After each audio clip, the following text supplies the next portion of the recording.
A very good morning to all the students of class 11th political science, and students, welcome back to the online classes here. As you know very well, we were into the fourth chapter and which we have completely finished, and that chapter was executive, and we have understood all the basic and important concepts in regards to executive. As I told you, executive and legislature are both are interdependent and related to each other, so interconnected, I would say. Although judiciary is a separate organ which is not so much interconnected with the legislature and executive, but as I told you, there are three organs of the government: legislature, executive, and judiciary. So executive we have already completed. Now today we are going to start another important organ of the government, that is legislature. Okay, so we'll try and understand the basic importance and meaning of legislature, as from your junior classes also you have learned about legislature very well, but now we'll try and understand it in detail, as you are a student of political science now. So you should have proper details regarding the concepts and topics which we are studying in this particular book, that is Indian Constitution at Work. So in relation to the legislature, first of all, I have just written here an important point for you. Parliament is used as a synonym of legislature, because in this chapter most of the time, sometimes we'll use the word parliament, we'll study mostly about parliament, and we'll also use the word legislature. So I wanted to make it very much clear that it is a synonym, means the same word used for, or the word having the same meaning. So for legislature we also use parliament, and for who are the members of the parliament, they are also called legislatures. Okay, so this should be clear to you. I shall be taking it again. So before I start the topic, that is legislature, I have written just few simple definitions for you. And as a student of political science, you should be more connected to the exact concept, and also you should use more professional language as a student of political science now. But here are some important and basic definitions of legislature which will make clear to you the concept of legislature. Although I am sure that you must be knowing it, but still for the point of view of the revision, I am reading these definitions. The group of people in a country or a part of a country who have the power to make and change laws. Any group of people who make or change laws for us, on behalf of us. Okay, so these people are the representatives whom we elect in the elections. So on behalf of us, they work for us. They are called legislatures. An elected group of people, and this group is called legislature, which is and this parliament, I would say, is also a part of legislature, where this group makes and changes various laws for the people or for the welfare of the country. So an elected group of people who have the power to make and change laws in a state or a country. So this elected group, they have been given power by the Constitution of India to make laws or to change laws in a state or a country. So this elected group is called a legislature, and basic and most important part of this legislature is parliament, where all these rules and regulations are made and implemented. Okay, so before I move forward with these small definitions, I would like to take important points from your NCERT books, so it would be more relevant. So I'm reading the introduction part also, because this is important for you to understand the chapter as well, and what all the concepts and points which would be important, and what you will understand after reading this chapter. So as it's written here also, legislature at the center level is called parliament. So at parliament is also a term used for legislature or vice versa. Introduction. You have already stated the importance of elections and the method of elections adopted in India. In the third chapter, we had already covered this particular topic in detail about the election system in India. Okay, so you know it very well. Okay, first past the post system and proportional representation, we had taken separate two topics completely. So after you have gone through the election system in India, and which election is adopted in India, it should be clear to you that legislatures are elected by the people. So these people, legislatures, who are the representatives of the people, they are elected by us, that is people, and work on behalf of the people, and they work on behalf of us. They are the elected legislatures. In this chapter, you will study how elected legislatures functions and help in maintaining democratic government. So we will try and understand in this particular chapter how these elected legislatures, elected members or elected representatives also we can say, how they function and help in maintaining democratic government. As we know, we have a democratic government, we follow a parliamentary form of government. So that in this, what is the role of these legislatures? Okay, you will also learn about the composition and function of the parliament. So in detail we will study about the parliament. What does parliament mean? What are the functions of parliament? What is the composition of parliament, in which we will study the about the two important houses of parliament, that is Lok Sabha and Rajya Sabha in detail. And also we will try and understand state legislatures, as at the center there is parliament, at the in the same way in a state there is a state legislative assemblies. That is why the members elected from state, they are called MLAs. Okay, member of legislative assemblies. And members from the center are called MP, member of parliament. Okay, as in India their importance is democratic government. After reading this chapter, we'll understand. After finishing this chapter, you will be able to answer and understand the importance of legislature as an important organ of government, the functions and power of Parliament of India. You will understand each and every function and power of Parliament of India, which is an important part, or we can say it is Parliament, or we call legislature one and the same thing. The lawmaking procedure. What is the lawmaking procedure in the Parliament? How does it take place? How parliament controls the executive. As we in the previous chapter also we said, executive is a branch or organ of a government which is accountable to legislature. So legislature keeps in control this executive organ. Okay, so we'll study that, how the parliament regulates itself, how the functions of the parliaments are regulated. Okay, so the very first question which arises in this particular topic is, why do we need a parliament? Yes, it is very obvious. As a student, you must have seen the news channels, you must have seen Lok Sabha, Rajya Sabha, and the debates going within the parliament. You must have seen the picture, there is a round building. You must have seen that. That is the parliament. So why do we need that parliament or legislature? It is also legislature because all the elected members amongst us, by us, they go and sit there and they make laws, plans and policies for the welfare of their citizens. As they are our representatives, they work on behalf of us and they work for us. So why do we need such a place that is called parliament or legislature? What is the importance of it? We'll try and understand here. Legislature is not merely a lawmaking body. So as from the junior classes we have been studying that the work and the function of legislature is to make laws and prepare bills, and those bills and laws bills are implemented by the executive. We have studied in this way, but this is not only the function of legislature to just make laws, but lawmaking is but one of the function of legislature. It is one of the function of the legislature. It is one of the main function is lawmaking, but it has many other functions as well, as in the form of parliament. It is the center of all democratic political process. If we say what do we understand by parliament, it means in the parliament is the center of all democratic political process. Whatever democratic political process are taking place in our country, we can all see that in a parliament. That, for example, it is packed with actions. If you go and watch any session in the parliament of Lok Sabha or Rajya Sabha, what you will notice that those meetings and debates are packed with action. There are always actions going on. Walkouts, protest, demonstration, unanimity, concern, cooperation. These are some of the actions which are you will always see in the parliament. They are always active. All these serves a very vital purpose in there. So it is very important and it serves a very important purpose of a democratic country. So parliament plays a very important role in functioning of a democratic political process in a country like India.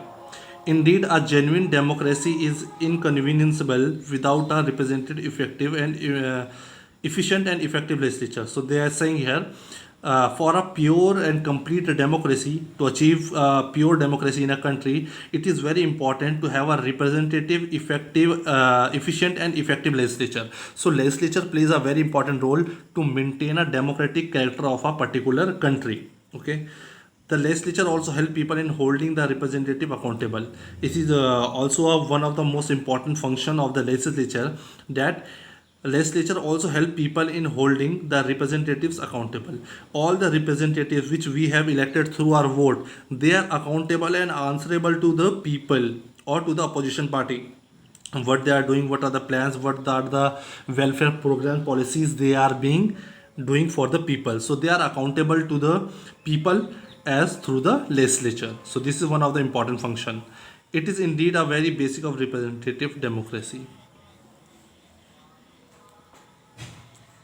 Yet, in most democracies, legislature are losing central place to the executive. As we in the previous chapter, executive, we saw that how this Council of Ministers are playing an important role in framing and executing the policies and framing the laws for the welfare of the state with the help of bureaucracy, which are the permanent executives, as we have studied in the last video. So from, as I told you, politics in Indian politics or the politics world around, it has been bringing changes with time. Situations change and the system in politics as well change. So previously, if we say from the older times, legislature's role was to prepare laws for the people, and it was implemented by the executive. But now the cabinet is playing a very important role. It's written here in India too. The cabinet initiates policies. Now, cabinet, it is a part of council of ministers or it is a part of executive. These cabinet ministers are putting other plans and policies now, set the agenda for the governance and carries them through. Now they themselves are deciding the agendas, plans and framing the laws which are good and for the welfare of the people, and how they should governance, and with the help of bureaucracy they are implementing those laws. So with this, the role of legislature is decreasing according to some people. This lead to some critics. So because of this change in the political system of and the functions of legislature and executive, some critics remark that parliament has declined. They say now the role of parliament has declined. The role of parliament was to frame lawmaking. It was also called a lawmaking body, as the most of the representatives of the people who have voted, they used to function and on behalf of them. But now their role has been declined according to some critics. But if in reality we see the exact functioning of parliament, what does it happen? But even very strong cabinet must retain majority in the legislature. A strong leader has to face the parliament and answer the satisfaction of the parliament. Here, what do we understand by all the cabinet ministers and I would say the executive, they decide the plans and policies for the people. It is okay. But after they have decided the laws which are to be implemented and they have framed the basic policies for the people, and permanent it is a duty of the permanent bureaucrats to implement it. But before that, it has to be passed through the parliament, that is through both the houses of Lok Sabha as well as Rajya Sabha. So here the role of parliament comes into play. A strong Herein lies the democratic potential of the parliament. So that is why we call it a democratic potential of parliament. Parliament cannot, we cannot say that parliament is declining. Of course, some roles and functions can be changed, but the democratic potential of parliament has not declined at all, as whatever the bills or laws are implemented by the executive, before implementation that bill has to be passed through the Lok Sabha and Rajya Sabha, that is parliament, the two houses of the parliament. It is recognized as one of the most democratic and open forum of debate. So parliament is called the most democratic, where everyone has is treated equally. There is a representation from all society, all the sections of the society, all are given the equal opportunities to speak. So that is why we call it open forum for debate. Okay. On account of its composition, it is most representative of all organs of the government. It is above all. So if we compare it from the other organs of the government, that is the executive and judiciary, it is more representative. Why we are calling it representative? Because in this, the members are the people who are the directly elected members or by the people. So it is representative of all organ governments. Okay. Now the next important question which arises now, after we have understood that why do we need, what is the need of the parliament, what is the importance of legislature, okay, and what is the changing role of legislature and executive, but still why parliament is the most important place for the debates. It's an open forum for debate to take place. So why do we need two houses of parliament? As we know, there are two houses in parliament, that is Rajya Sabha and Lok Sabha. Okay, so these are the two houses of the parliament, and you must be very much sure, and you must be knowing, and this is the structure at the central level, or we can say central government. Okay, in the state level, what does we see? At the state level, we will see legislative assemblies instead of parliament. We see legislative assemblies, and these two houses, they have the option to have a bicameral or unicameral legislature. That is, they can have one house in their legislative assembly, or they can also have two house in their legislative assembly. So let us try and understand this. The term parliament refers to the national legislature. That is, national means central.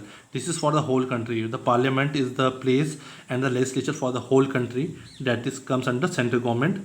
The legislature of a state is described as state legislature. But if I am talking about a particular state like Uttarakhand, Uttar Pradesh, we call it state legislature. The parliament in India has two houses. As I told you, in parliament in India has two houses, Rajya Sabha and Lok Sabha. Whereas there are two houses of legislature, it is called a bicameral. Wherever we see there are two houses in a government or in a parliament, we call it bicameral legislature. So if anyone asks you a simple question for a 1 mark or just for your knowledge, that what kind of legislature is India, it is a bicameral or unicameral, so you will be saying India is parliament is a bicameral legislature. Bicameral, by means two, that is we are having two houses in parliament, that is Rajya Sabha and Lok Sabha. The two houses of Indian parliament are the Council of States.